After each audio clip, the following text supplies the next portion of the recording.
తెలంగాణలో ఎమ్మెల్యేల ఫిరాయింపు వ్యవహారంపై హైకోర్టులో కీలక విచారణ జరిగింది. పార్టీ మారిన 10 మంది ఎమ్మెల్యేలపై అర్హత వేటు వేయాలంటూ బీఆర్ఎస్ ఎమ్మెల్యేలు దాఖలు చేసిన పిటిషన్పై వాదనలు కొనసాగాయి. ఎమ్మెల్యేలు పార్టీ మారినట్టుగా ఆధారాలు లేవంటూ గతంలో స్పీకర్ పిటిషన్ కొట్టేసిన విషయం కోర్టు దృష్టికి తీసుకొచ్చారు. మరోవైపు సదరు ఎమ్మెల్యేలు కాంగ్రెస్ ప్రచారం చేసిన వీడియోలు బీఆర్ఎస్ ఎమ్మెల్యేల తరపు న్యాయవాదులు హైకోర్టుకు సమర్పించారు. అభివృద్ధి కోసం మాత్రమే కలిసి పనిచేస్తున్నామని ఎమ్మెల్యేలు చెబుతున్న ఏఐసీసీ అధికారిక కార్యక్రమంలో పాల్గొనడంతో పాటుగా పార్టీ కండువాలు ఒప్పుకున్నారని వాదించారు.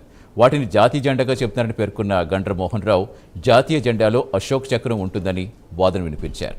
ఎమ్మెల్యేల అనర్హత పిటిషన్పై వచ్చే నెల 16న హైకోర్టు తీర్పు ఇవ్వనుంది.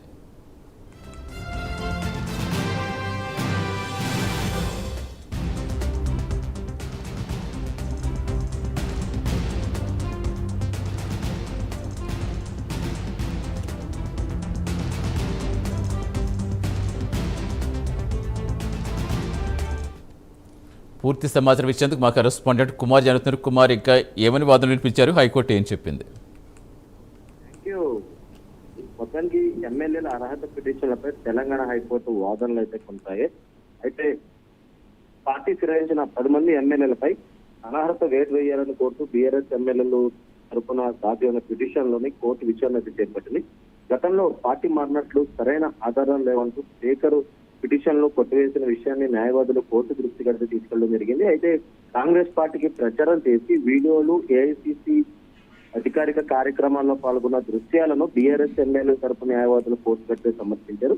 అభివృద్ధి పనుల కోసం మాత్రమే కాంగ్రెస్ నేతలతో కలిసి పనిచేస్తామని ఫిరాయించిన ఎమ్మెల్యేలు చెప్తున్నారని వారి తరపున న్యాయవాదులు కూడా పేర్కొన్నారు. అయితే దీనిపై ఇప్పటికే బీఆర్ఎస్ తరపు న్యాయవాది కూడా గంటు మోహన్ రావు ఎటువంటి స్పందన అయితే ఇవ్వలేదు. ఎమ్మెల్యేలు కాంగ్రెస్ పార్టీ కండువా కప్పుకున్నారని దానిని జాతీయ జెండాగా చెప్పడం సరికాదనుకుంటూ కూడా వాదించారు. ముఖ్యంగా జాతీయ జెండాలో అశోక చక్రం ఉంటుందంటూ కూడా కోర్టుకు అయితే వివరించారు. అయితే ఇరుపక్షాల వాదనలు హైకోర్టు ఎమ్మెల్యేల అనర్హత పిటిషన్ లో తీర్పు వచ్చే నెల 16వ తేదీకి అయితే వాయిదా వేయడం జరిగింది. అయితే 2023లో ఏదైతే బీఆర్ఎస్ పార్టీ పై నెక్కిన ఎమ్మెల్యేలు ఇటు కాంగ్రెస్ లో చేరారంటూ కూడా ఇటు బీఆర్ఎస్ సంబంధించిన నేతలు గతంలో హైకోర్టుకి పిటిషన్ వేసినప్పటికీ కూడా ఇటు హైకోర్టు కూడా స్పీకర్ కి కొన్ని ఆదేశాలు అయితే జారీ చేసింది.